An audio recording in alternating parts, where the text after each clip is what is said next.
Saludos, bienvenidos a una nueva edición de Euronews. Hoy vamos a conocer los últimos detalles de la actualidad de la jornada, muy ligada a la evolución de la pandemia del coronavirus, pero tenemos mucho más. Vamos a conocer ya los detalles, avanzando como siempre nuestros titulares.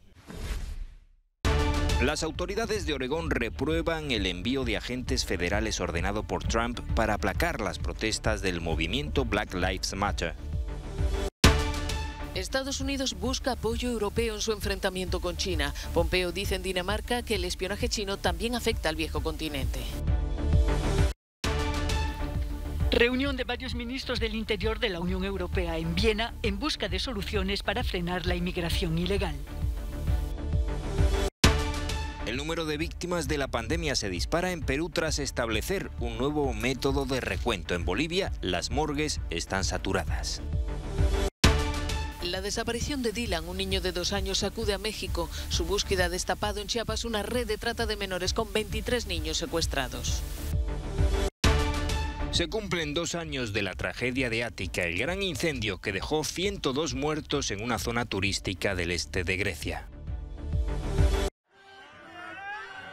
Como aceite sobre el fuego, así ha caído sobre el ánimo de los activistas del movimiento Black Lives Matter el envío de agentes federales para restaurar la ley y el orden en aquellas ciudades como Portland o Chicago, donde llevan semanas manifestándose. La decisión de Donald Trump ha indignado al llamado Muro de las Madres. En Portland no somos una comunidad de criminales, no somos una comunidad de ninguno de los términos despectivos que nuestra actual administración está usando para justificar que los agentes federales vengan a nuestra ciudad. Somos una comunidad de madres, hermanos, hermanas, tías, tíos, abuelos que se unen para apoyar la vida de los negros. La violencia empleada por algunos agentes ha dejado atónitas a las autoridades de Oregón, que han reprobado a Trump y le han acusado de reavivar las llamas de la indignación contra el racismo institucional. El jefe de la diplomacia estadounidense, Mike Pompeo, ha venido a Europa en busca de apoyos contra lo que define como la amenaza china.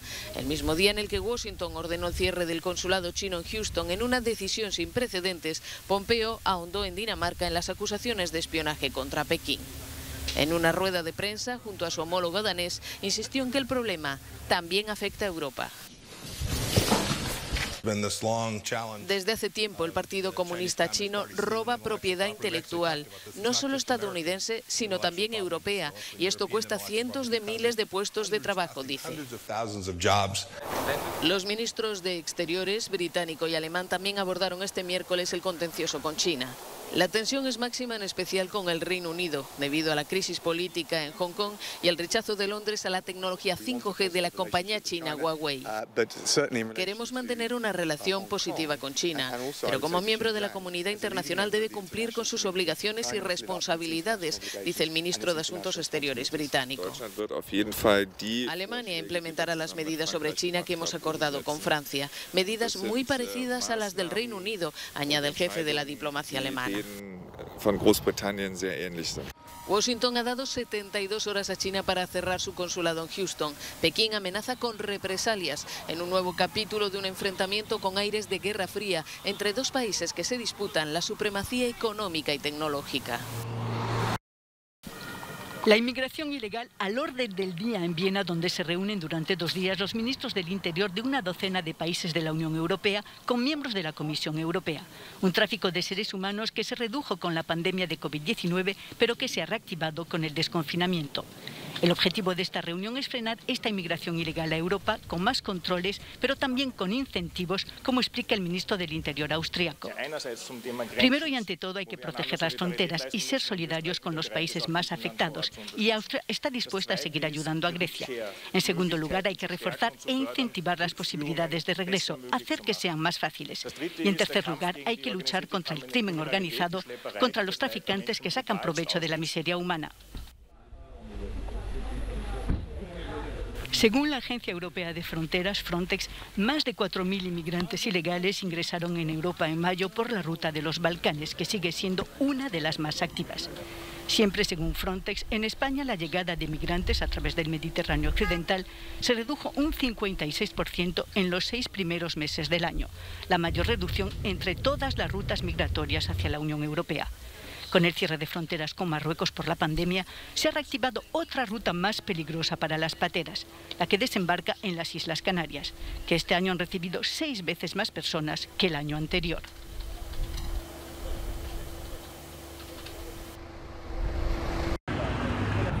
Desde principios de año aumentan sin cesar las personas que llegan desde el norte de África a las costas italianas. Y la mayoría llegan por sus propios medios, en sus propias barcas, sin que medie la intervención ni de las ONGs que trabajan en la zona, ni de las patrulleras.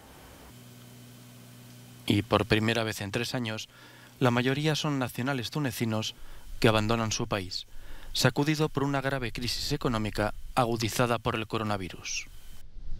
Este estado de emergencia en el país ha provocado un incremento de la presencia policial en el interior de las ciudades, pero al mismo tiempo una contracción de las libertades individuales y de las personas, libertades tales como la de pensamiento, manifestación, que se suman a la crisis económica que vive Túnez.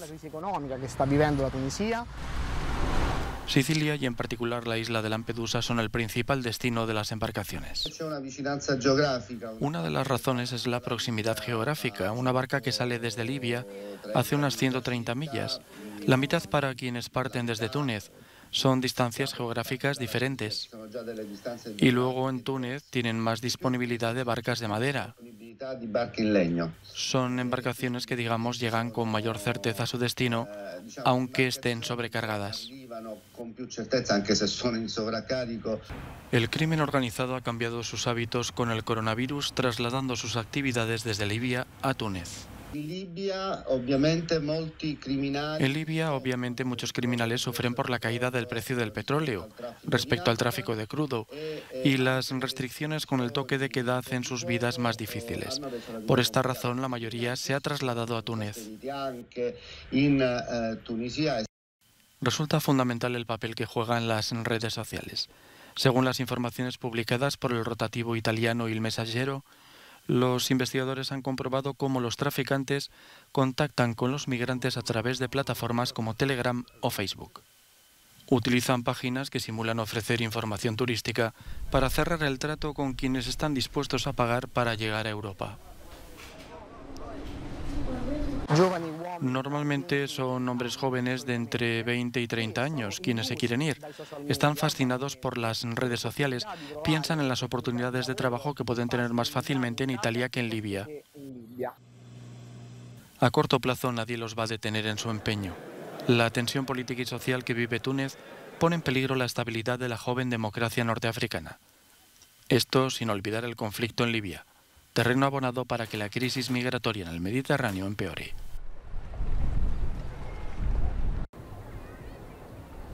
La cifra de muertos por la pandemia en Perú se ha disparado hasta los 17.455. 3.700 decesos más incluidos de la noche a la mañana por el gobierno tras proceder a una revisión de las defunciones desde que estalló la crisis sanitaria. El presidente Martín Vizcarra reconoce que hay problemas en el recuento. Contabilidad no era la adecuada. Entonces digo, forma una comisión y comienza a revisar las cifras. Tras el fin de la cuarentena, el 1 de julio los contagios han vuelto a acelerarse, en especial en la ciudad sureña de Arequipa, segunda en importancia del país, que se ha convertido en el epicentro de la pandemia y cuyo sistema sanitario está al borde del colapso. Una situación que ha llevado a Vizcarra a ordenar que el gobierno asuma las competencias en salud de la región. En la vecina Bolivia, los muertos se acumulan sin que dé tiempo para enterrarlos. Solo entre el 15 y el 20 de julio la policía tuvo que intervenir para recoger al menos 420 cadáveres en las principales ciudades del país: Santa Cruz, El Alto, La Paz y Cochabamba. El 80% de los fallecidos con COVID-19 o síntomas claros de la enfermedad. Las familias tienen que esperar más de un día por los certificados de defunción de sus seres queridos y las funerarias no dan abasto porque tienen que seguir procedimientos estrictos. Mientras tanto, los cementerios tienen que ampliar de urgencia el espacio para las tumbas. Herminia Cardia perdió a su hermano por el virus el martes por la tarde. Su cuerpo permanece en la morgue del hospital hasta que una funeraria tenga espacio para acomodarlo y acepte enterrarlo. ¿Cómo puede ser posible que no podamos encontrar una funeraria? Nos botan como peso. Más al norte, Estados Unidos, el país más golpeado del mundo en cifras globales, se acerca a los 143.000 muertos y a los 4 millones de contagios contabilizados. California superó este miércoles a Nueva York en casos registrados con más de 415.000, si bien sigue aún muy lejos en cifras de fallecidos.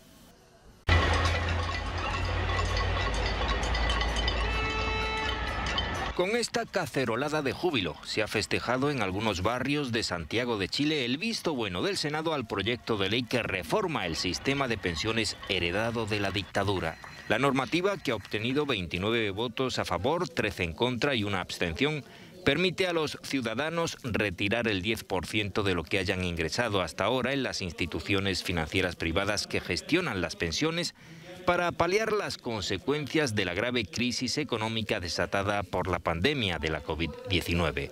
El gobierno del conservador Sebastián Piñera se opone a la reforma, pues considera que las distintas medidas y ayudas de emergencia aprobadas por el Ejecutivo son suficientes. Pero el presidente chileno no ha logrado convencer a todos los integrantes de la coalición que lo sustenta en el poder, y algunos han terminado votando a favor.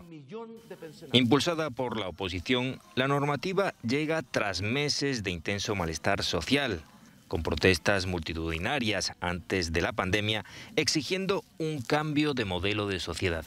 Ahora regresará a la Cámara de los Diputados, donde será discutida punto por punto y se realizará un voto definitivo.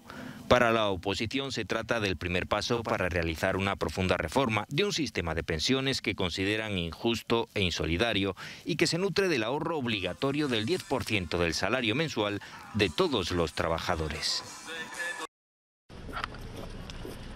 La desaparición de Dylan, este pequeño de 2 años, ha destapado en México una red de trata de menores con 23 niños sometidos a trabajos forzados en Chiapas.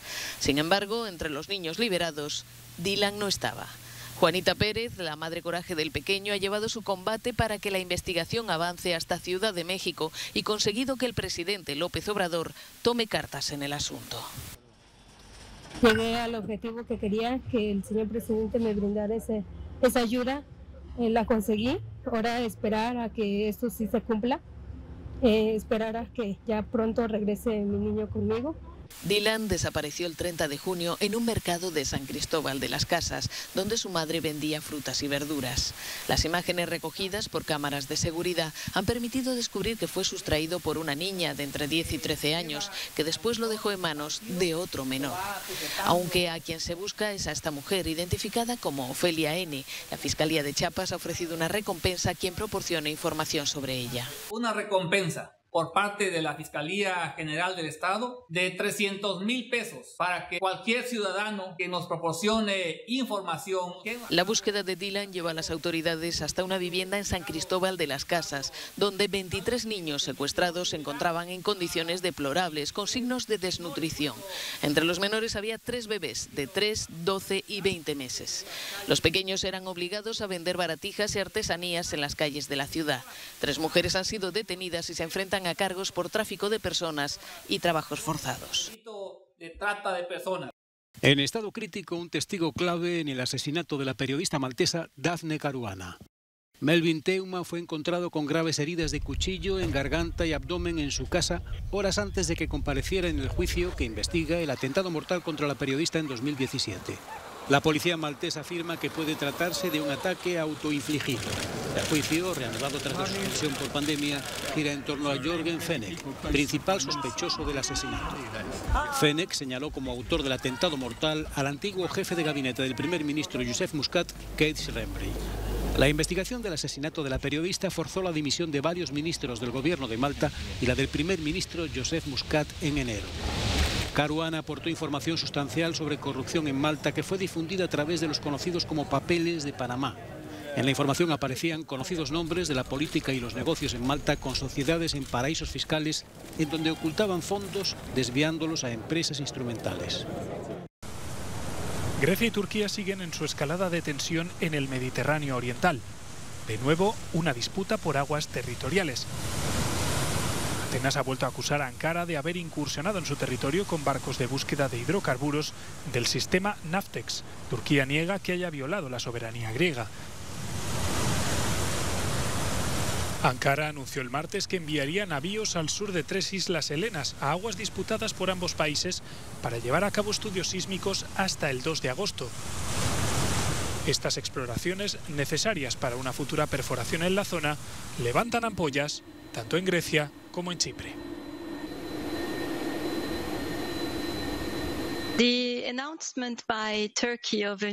El anuncio de Turquía de que enviaría este barco para una exploración sísmica en el Mediterráneo oriental no ayuda y manda un mensaje erróneo. El gobierno griego trata de recabar el apoyo de sus socios en la Unión Europea en caso de tener que pedir sanciones. El ministro de Exteriores alemán visitó Atenas el martes y mandó un mensaje de apoyo a la posición griega. El presidente turco, Recep Tayyip Erdogan, ha afirmado que no pedirá permiso a nadie ni para investigar ni para perforar, lo que ha puesto a las Fuerzas Armadas griegas de nuevo en máxima alerta. La canciller alemana Angela Merkel habría llamado a ambos líderes para tratar de desescalar la situación. Y esto, al parecer, es el segundo intento de desescalada después de que el Departamento de Estado estadounidense pidiera a Turquía suspender sus actividades en las aguas disputadas. Las próximas 48 horas son cruciales para la región y su estabilidad. El viernes tendrá lugar la primera ceremonia en Santa Sofía como mezquita desde que fuera transformada en museo en 1931. La decisión de Erdogan de volver a hacerla templo musulmán es considerada una provocación por Grecia. 2 años nos separan de estas imágenes, pero el dolor que causaron en Grecia sigue siendo el mismo. El 23 de julio de 2018, en medio de una ola de calor, un incendio de inmensas proporciones devoró en apenas unas horas varias localidades de la región de Ática, en el este del país, matando a 102 personas. Grecia quedó conmocionada, decenas de familias diezmadas y muchos supervivientes, en especial los más pequeños, profundamente traumatizados. Sufrí estrés postraumático y creo que poco a poco lo estoy superando. Han sido 2 años muy difíciles, en especial durante los primeros días, cuando tuvimos que enfrentarnos a imágenes de cadáveres que había que ver y con las que había que convivir. Nunca se fueron. Ese sentimiento sigue ahí. Para muchos aún sigue siendo difícil hablar de lo que ocurrió un día en el que, aseguran, todos envejecieron abruptamente. Cada uno de nosotros tuvo que enfrentarse a cosas y situaciones que no podía manejar por su edad, como estar en la playa sin saber si tus padres están vivos o muertos, porque están tratando de salvar tu casa y hay pánico. Tuvimos que ser lo suficientemente maduros y dejar atrás nuestra adolescencia o nuestra infancia y hacer lo que nuestras madres harían por nuestros hermanos o nuestros primos. Aunque con el paso del tiempo la naturaleza ha salpicado de verde la tierra quemada, la indignación borra cualquier resquicio de esperanza. La prensa griega denuncia que gobierno y bomberos torpedearon la investigación repetidamente. Nuestras heridas siguen sangrando. Todavía hay mucho dolor y mucha ira hacia todos. Todos los residentes son ejemplo de resistencia, por lo que pasaron, no solo ese día, sino durante los meses posteriores a la tragedia, hasta averiguar con quién, cuándo y cómo comunicarse con el gobierno para poner las cosas en orden. 2 años después de la tragedia, los supervivientes siguen pidiendo lo mismo: justicia para los 102 fallecidos, para los heridos y para las personas que perdieron sus casas. Aseguran que nadie ha hecho nada para calmar su rabia.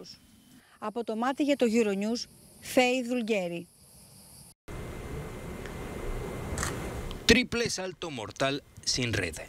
El Circo del Sol trata de sobrevivir en la Riviera Maya mexicana a ese más difícil todavía que supone la conjunción de la pandemia de la COVID-19 con una gravísima crisis económica que ha obligado a despedir al 95% de sus trabajadores y una drástica reducción del aforo en sus actuaciones.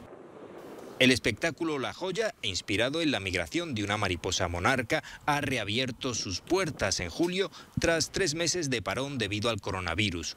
Aunque son muchos los miedos que atenazan a sus trabajadores, contorsionistas, equilibristas, malabaristas y patinadores extreman la concentración y pulen hasta el último detalle de su actuación para que la representación sea perfecta. Nadie quiere hablar de la crisis, la peor que atraviesa esta compañía canadiense desde su fundación hace casi 4 décadas y que ha obligado a pedir protección judicial por bancarrota. Lo que queda del Circo del Sol será subastado el próximo mes de agosto. Hasta aquí llega esta edición de Euronews Hoy, no hay tiempo para más, gracias por acompañarnos. Les dejamos con el No Comment del día, pero ya saben que pueden compartir estos y otros contenidos en sus redes sociales. Nos vemos en una próxima ocasión.